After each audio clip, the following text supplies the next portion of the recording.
If you ever felt like aging hit you suddenly, that literally overnight you just like aged, you may be onto something.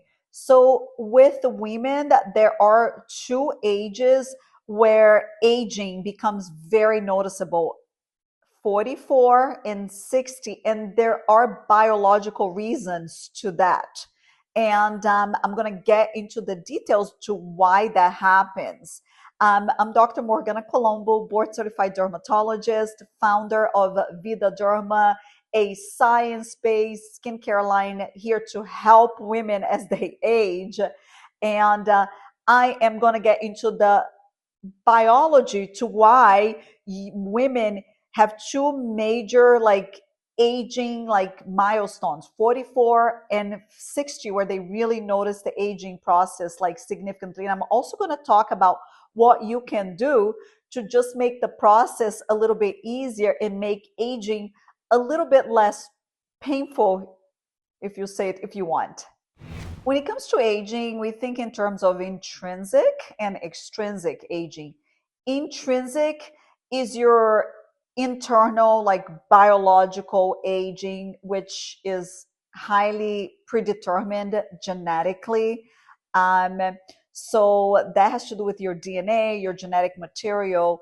And in the setting of women, hormones play a huge role on intrinsic aging. So you start losing a little collagen due to estrogen, shifts in your mid 20s. And by the time you hit menopause, your collagen loss just significantly magnifies. And that plays a huge role on what you see aging wise. Extrinsic aging is maybe even more important than intrinsic aging. Those are things you expose yourself to in the world and the environment that create aging. So that's your sun exposure, which creates UV radicals that damage your cells in your skin.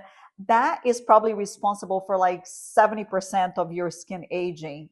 UV exposure, sun exposure. Habits such as smoking, chronic alcohol use, they accelerate your aging. Poor sleep, too much stress, um, drug use, exposure to too much pollution, all those external factors really affect your aging. Those are your extrinsic factors. And those external factors are actually why some people can be the same age and look significantly different.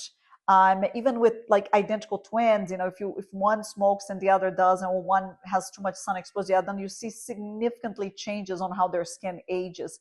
So both intrinsic and extrinsic are important factors in the aging process. As I mentioned in the beginning of this video, there are two ages, like around 44 and 60, where a lot of women all of a sudden notice that they just aged, and they just look different and older. Um, and there's definitely a biological reason to that. So the 44 change has to do somewhat with your collagen loss that started when you're 25 and slowly accumulated. So by the time you hit 44, you're basically 20% down with your collagen. So that's your intrinsic aging there. But on top of it, you've also had years and years of exposure to different things in your life: sun exposure, sometimes smoking, alcohol, stress, and all those things catch up with you. So they slowly accumulate, and you hit almost like this threshold where now it's visible. So that those changes that lead to collagen loss lead to those that initial kind of like aging change that you see. You're going to see some more wrinkles, especially around the eyes and neck. Those are the areas that age first, and you first notice those in your 40s. You start losing volume on your face.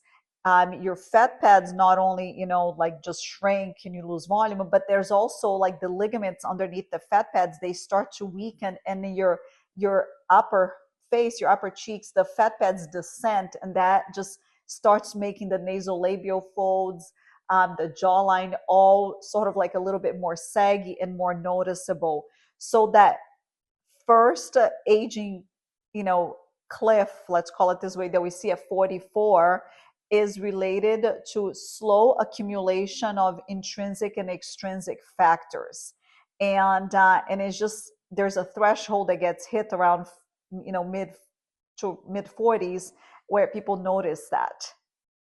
The second aging cliff, which is age 60, is the most noticeable one, and that is related to menopause. Um, that's related to the like dump of collagen that happens in the first 5 years of menopause. So I keep saying those numbers all the time, but you start losing 1% per year at age 25 up until menopause. So post menopause, in the first 5 years, you lose 30%. So you can see you can lose 50% of your collagen with just those hormonal changes. And so by age 60, you're like those 5 years after menopause typically. And that's when that significant collagen loss really shows. So at that point, you're going to notice significant, you know, crepiness of the skin. It gets thinner, way more wrinkles. Um, and the things that were already happening to a smaller scale at 44 now are magnified. The fat pads completely descend. The ligaments are super weak because there's no collagen or elastin to support them. So you start seeing big changes in your appearance. Your bones at that point are also regressing. Your muscle mass is not as significant. All these changes lead to that significant aging change that happens around age 60. This whole story about, you know, those two aging peaks like 44 and 60 seems a little depressing, right? Oh my goodness. But there are things you can do to improve the process. And that's where I kind of like use the term collagen banking. um, so we're talking about doing things to promote collagen early on. I'm talking about like late 30s, early 40s. That's when you want to start banking college to make up for this gradual loss that is already happening, and already in anticipation of the big loss that is going to happen as you hit menopause. Um, but how do you do this collagen banking? So it's all the things I've been talking about. So you want to promote collagen in different ways. One is diet and exercise, critical for promoting collagen. You want to eat, you know, protein, healthy vegetables, avoid too much sugar, which breaks down collagen. Um, Collagen powder. I like this brand called Algae Cow. Lots of studies behind it. So collagen powder can help promote some collagen. Exercise, especially strength training, can promote collagen. So definitely do that. And then, you know, skincare wise, you want to use products that have high amounts of collagen promoting actives. Retinol, number one, we have our reverser product. You can do tretinoin prescription. So retinol, peptides, a lot of our products have peptide combinations to promote collagen. Vitamin C, we have our vitamin C that doesn't irritate. And so it's retinol, peptides, vitamin C. And in the setting of women losing estrogen, you know, topical estradiol or estriol, or topical soy-based or plant-based isoflavones, genistein being one. So those are it's a natural collagen promoter. So you want to use on your skincare products that have those ingredients so you can promote more collagen and sort of make up for what's happening as you age. The other thing is you want to decrease loss of collagen. And then the most effective way to decrease loss of collagen is to wear sunscreen every day. I tend to favor tinted zinc ones. I just think they're more effective, they're more natural, less side effects. So sunscreen every day to prevent breakdown of collagen. And then, of course, there are treatments you can do to promote collagen, and we're going to get into some of those. So, for collagen banking, lifestyle and topical skincare is important, but where you really can promote tons of collagen, really bank the collagen, is with in-office procedures. So there's three kinds I'm going to talk about. Your biostimulators, Sculptra and hyperdilute radiesse, those are substances that we inject into the skin and promote collagen. Effective. I highly recommend for women starting in their 40s and until they age. The caveat with those is if you're planning a facelift, a lot of surgeons prefer for you to stop those 2 years before your facelift. But it doesn't mean you can never do them. You can do them. And a lot of people are never going to do a facelift. So those are great products to stimulate your own natural collagen and kind of offset some of what's happening internally biologically. So that's that. Number two, there are your devices to promote collagen. You have your heat-based devices such as lasers and microneedling with radio frequency and ultrasound devices. Those are all very good for promoting collagen. In women, they're in their late 30s, 40s. I favor microneedling with radio frequency, um, old therapy.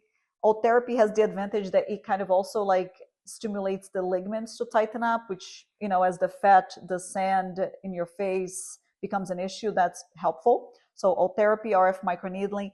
And then I like the milder lasers, such as the Fraxel or the Clear and Brilliant. Um, as you get older, like 50s and above, then I tend to, still use those treatments I mentioned for the women in their 40s, but sometimes boost them with more aggressive treatments, such as Profound, which is a more intense RF microneedling device, or fractional ablative lasers, such as Ultra Clear or CO2. Very good for just promoting overall collagen on the skin. And number three is our non-heat device, the Elacore. It's a microcoring or cutting device that removes a little skin, um, and the injury produced by that can produce a lot of collagen. Elacore I usually recommend for women in their 40s. They're pretty saggy, or 50 and up. Great treatment. Most people will do 1 to 2 and repeat every few years. So those are all the treatments you can do to promote collagen. And again, in combination with lifestyle and skincare. It's the whole picture that makes the difference. There's not one thing that does it all. You want to combine it all. That's when you really get the good results and you feel natural, comfortable, glowy, happy. So I talked about those two aging cliffs. I explained to you how, you know, as you age and your estrogen goes down and you lose collagen, that's a huge factor to why you hit those aging cliffs. Of course, the extrinsic factors such as, sun exposure, stress, alcohol, lack of exercise, all those things contribute also. Um, but the good thing is there are things you can do to offset your biology and the extrinsic factors. So to help that aging cliff, the 44 one, I tell people to, once they hit 40, become like religious about sunscreen every day and then a skincare regimen with vitamin C, retinol, peptides, and so those are the main ingredients. And then get yourself on some treatments. Initially, I like for the face, Sculptra, Alt Therapy, Fraxel, Clear and Brilliant, RF microneedling. Those are good treatments for the younger population. For that second age cliff, the 60-year-old cliff, again, you want to continue the sunscreen every day, continue the skincare, maybe boost your skincare with some topical estriol, estradiol, or the soy-based isoflavones such as genistein. Consider HRT, which will help with that. And then we can still do the same treatments you did earlier, but now we add more aggressive ones like your ablative, like CO2 laser, Ultra Clear, Elacore. profound. So you basically just kind of hit your skin a little bit harder as you hit that second cliff. And for some people, no matter what they do, the skin will get saggy and lax. And that, like around 60. And at that point, if you want, you can consider doing a surgical procedure, a facelift. I'm not a believer in doing multiple facelifts starting them when you're young. I just feel like that it distorts your anatomy when it comes to long term. um, and then those procedures have so many downsides and side effects. But when you're 60, fine. If you've done all those things and just by time has really just caught up with you, doing a facelift at that point makes total sense. um, so I hope I was able to help you understand what happens to us as we age and why we all of a sudden notice that we're so much older at 44 and 60. It makes sense biologically, but you don't have to suffer significantly from this. There are things you can do to help yourself, and science is ever evolving, is going to continue to help you. If you like my video, please subscribe so I can continue to make other videos like this, and I'll see you in the next one.